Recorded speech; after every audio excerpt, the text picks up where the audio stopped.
All Things Are Possible. Part 1.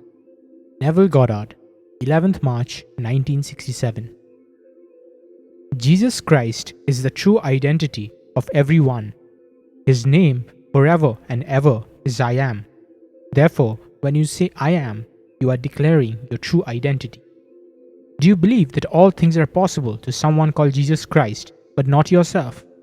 If you do it because you do not know who you are. In 1929, believing Jesus Christ to be another, I stood in his presence. We embraced and I became the infinite love that I beheld, for at the moment I was incorporated into his body and became one with the risen Lord.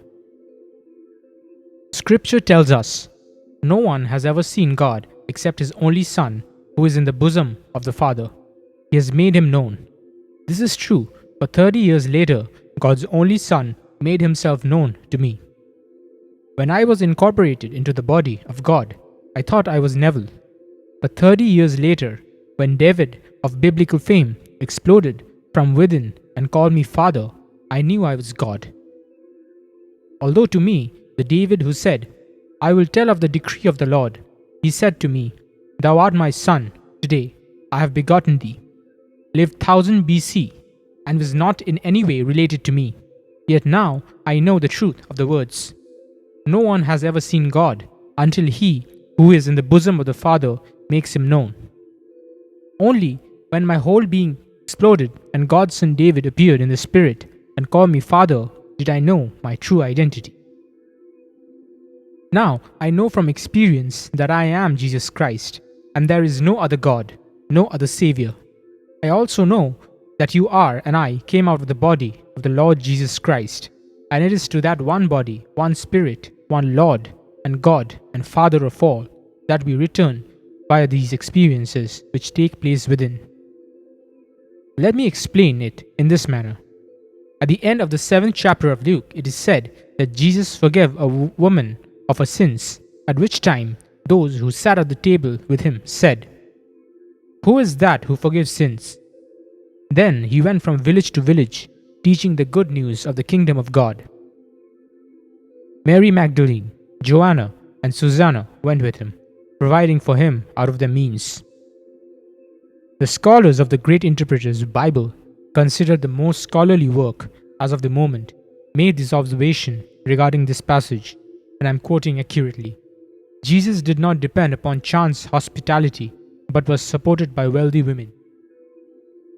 Can you believe that?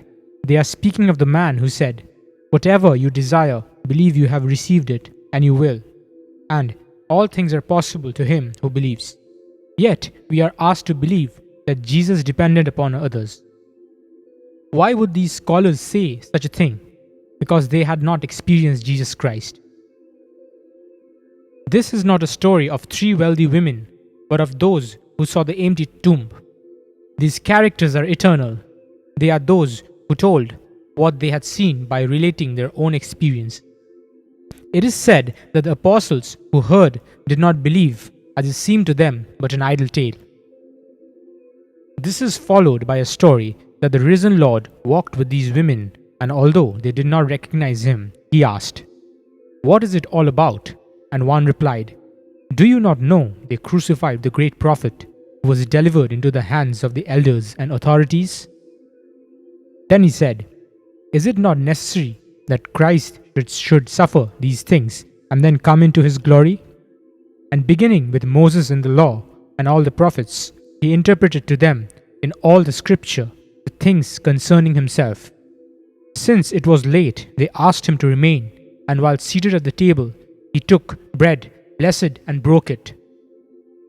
As he handed it to them, they recognized him, and he vanished out of their sight. This is not a story of a man who while dining breaks a piece of bread. I am the bread of life. One day, like a seed bursting itself, the bread of life will erupt, and the plan of salvation contained within that seed will unfold from within. When the bread of life breaks in you, David will call you Father in the Spirit.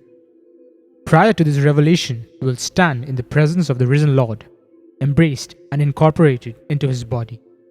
This incorporation is your baptism, For it is then that you are united, and remember,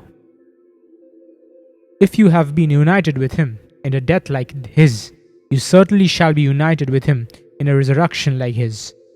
Notice the difference in tense. You have been united with him in death, and shall be united with him in resurrection. The seed has been broken, and is breaking in all. You came out of yourself to enter this world, and you will return to yourself enriched by the experience. The word translated suffer in the sentence, is it not necessary that Christ should suffer these things and then come into his glory?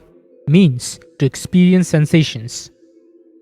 In order for you to experience sensations, you emptied yourself of your divine being and accepted the limitations of a slave.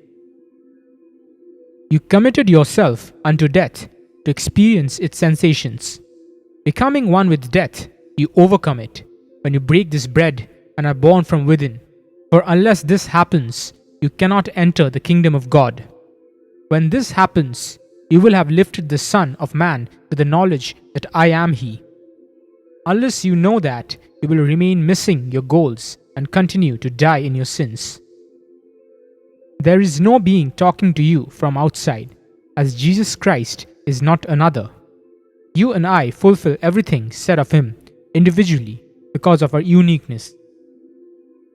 There is no one else like you, and you cannot be replaced in the kingdom of God. Although what I tell you seems like a wild tale, it is true, for in my Father's house are many rooms. Were it not so, would I have told you that I go to prepare a place for you? And when I go, I will come again and receive you unto myself, that where I am, there you may be also. Now, the women mentioned in Luke's story are witnesses. You shall be my witness.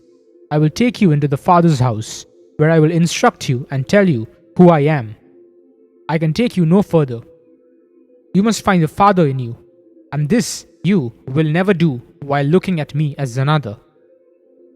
When you see me, you see the Father, but I am not the Father when you look at me. You will find the Father only when his only begotten Son, David, calls you Father. The Old Testament is a prophetic blueprint, and the New Testament interprets its prophecy. When this prophecy is experienced, it is so unlike what appears to be on the surface, but the Old Testament is simply a foreshadowing, an adumbration, in a not altogether conclusive or immediately evident way. When it happens in you, and it will, you will be born from above and discover God's Son, who reveals you as His Father. The temple of your spiritual body will be torn from top to bottom, and the Holy Ghost will descend upon you in bodily form as a dove. Then God's plan of salvation will have fulfilled itself in you. Men, thinking themselves so very good, are saying that Jesus was kept by wealthy women, and millions of people believe them. There are those in my own profession who will point to this passage and get wealthy women to support them, and they will, believing they are doing God's work as you would milk cows. How could a man who said, "Whatever you desire, believe you have received it, and you will," depend upon wealthy women for support? I have been offered diamonds, jewels of all kinds, money, my rent paid for 5 years at a time, all kinds of things, but I have never accepted any of these. I have paid all of my debts, but not through gifts such as these. When they told me that this was common practice, I assured them that I was not common and was not in the market for what they offered. But the women spoke of in Luke were his witnesses, those who recorded their visions to support his claim, for one must have proof that everything said of Jesus Christ in Scripture has been experienced by him. Should not Christ experience these sensations, these emotions, and then enter into his glory?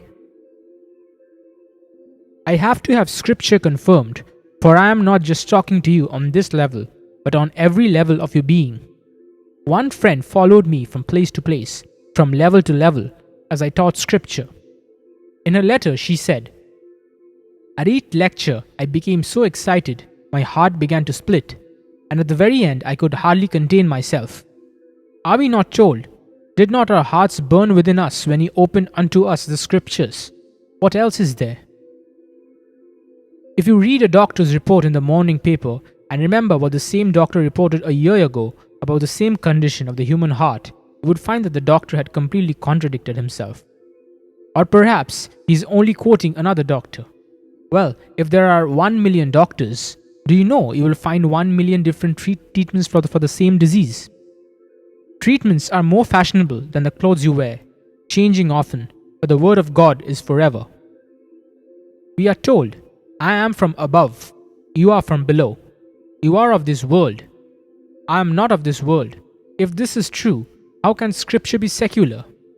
He is telling you that he belongs to an entirely different region, that he is from the skull, where he was buried in the beginning of time, and not from the womb of any woman who bears children into time. Everything you have ever done was done by Christ. He is your life, and without Jesus Christ in you, you could not breathe.